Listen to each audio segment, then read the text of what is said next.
Hello, good morning. So today I'd like to talk a bit about The Carpenter by John Gordon. It's a book that I've just finished reading, but I've read it a few times. It's one of those books that you sort of know basically what it is. It's a fictional book, so you know sort of the points that it's discussing, but when he makes it into story, it makes it so much clearer.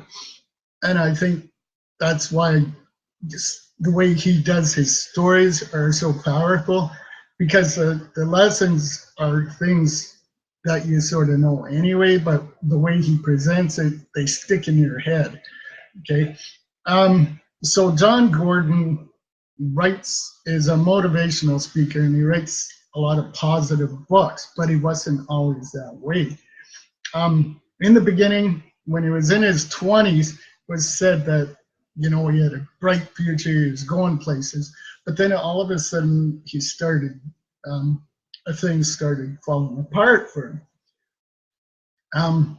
So when things started falling apart for him, that's when he fell into the negativity spiral, right? He started blaming his wife, he started blaming his kids. He just started blaming everything and he started getting really nitpicky, which drove his wife nuts. And she said she would rather live alone than be with somebody who was that negative.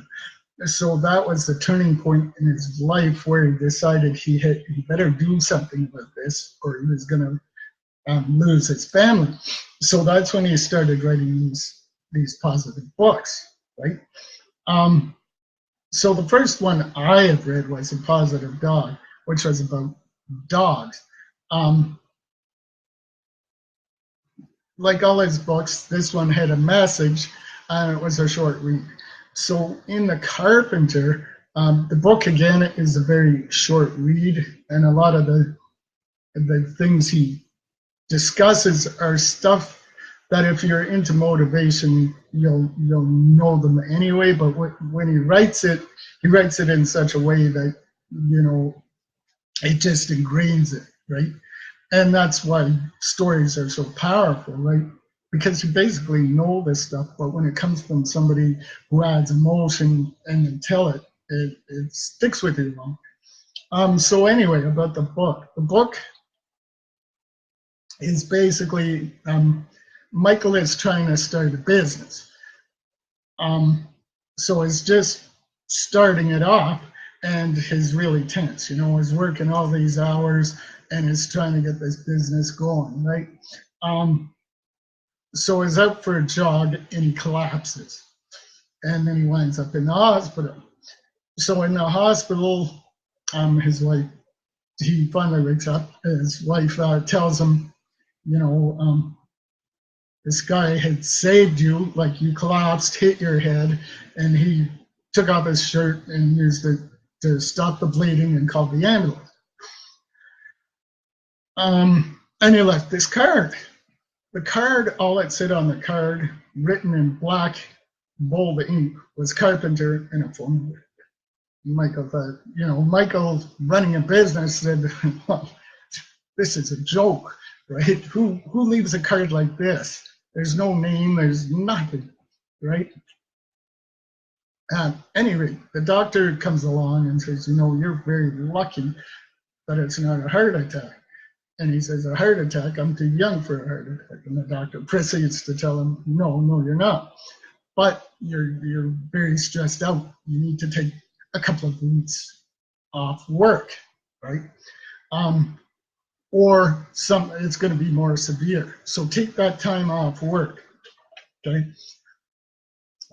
So it's taking, he doesn't want it because he wants his business to grow and he can't afford just to sit around, right? He needs to get it launched or he's going to lose everything, right?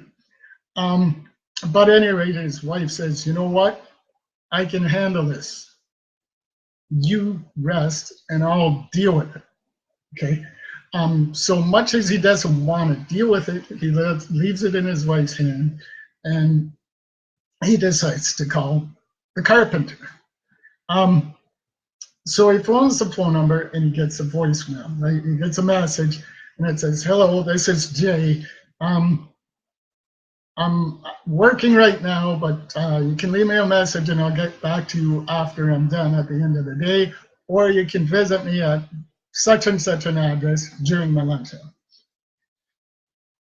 Okay, well, again, Michael thinks, well, this guy's not much of a marketer, right? Jay, like, who are you? Like, what do you do, right? So he decides to go over in person and see this Jay guy, right? And he decides, since he has 2 weeks, he'll get an entertainment center built, right? Um, so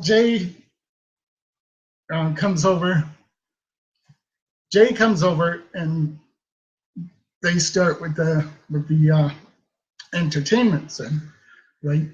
And Jay is a professional craftsman, right? He takes pride in his work. He really enjoys what he does. And so they build this cabinet. But what he doesn't realize is that Jay is also teaching him life lessons as he's going along, right? Um, so some of the lessons he teaches, I'm just going to cover a few because I don't want to ruin this book because it's a really great book and it only takes a couple of hours to read, and I would like you to read it for yourself. Love, serve, and care, right? So he teaches them, as they're working on the entertainment center, he teaches them some lessons, and then he winds up building something else for him and teaches them some other lessons. But the lessons you get are love. So love, love challenges, love struggles, love people who hate you, love negative people, just be loving. Okay, serve is like just be a servant leader, serve others. And he gets them to do stuff to do that, right? Care is like care about the work you do, care about others. So these are very important things, and he teaches them that. Like, I don't want to ruin the book. I don't want to go into too much detail. So love, serve, and care were the main things I got out of this. But again, he's trying to build a business, right? And his business, because he's off for 2 weeks, is really panicking about his business. And finally he gets to go back to work. He tries to put in place some of what he's learned, but it's not working for him, right?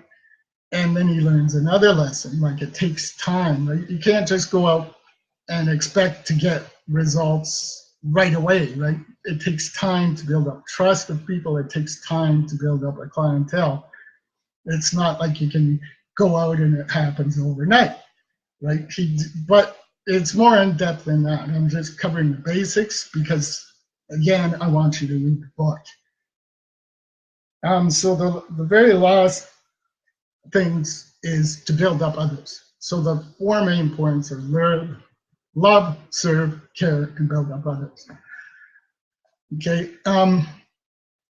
So when you read one of John Gordon's books, what he does is he has all kinds of posters and he's got like motivational quotes from the book. And if you actually follow him on Twitter, you can see all these things he's got.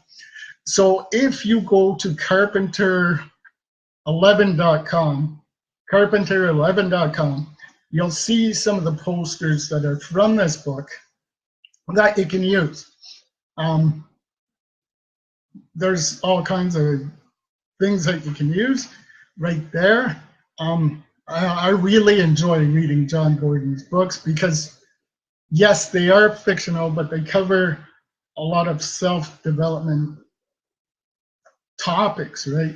And this one I found was particularly useful, especially if you're building a business, because it teaches you about patience, it teaches you about caring for others, it teaches you about loving others. And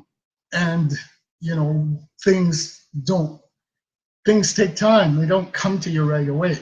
And that's what I got from the book. So again, I've read it 2 times. I'm probably going to read it another 2 times because it's short and it keeps you in a positive frame of mind.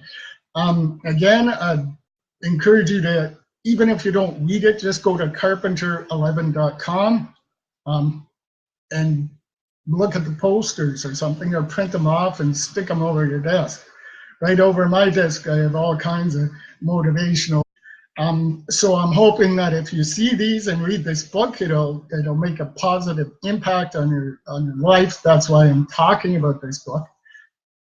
And it's helped me, and I came from the same place he did a long time ago. I was like that. And by using materials such as this, I have become a more positive person, and I'm hoping it'll help you. So that's it for today. Thank you for joining. Thank you, Marietta. Thank you, George. Have an awesome day, and I really do hope that you take the time to look up the resources or read the book. Thank you very much for joining me. Have an awesome day.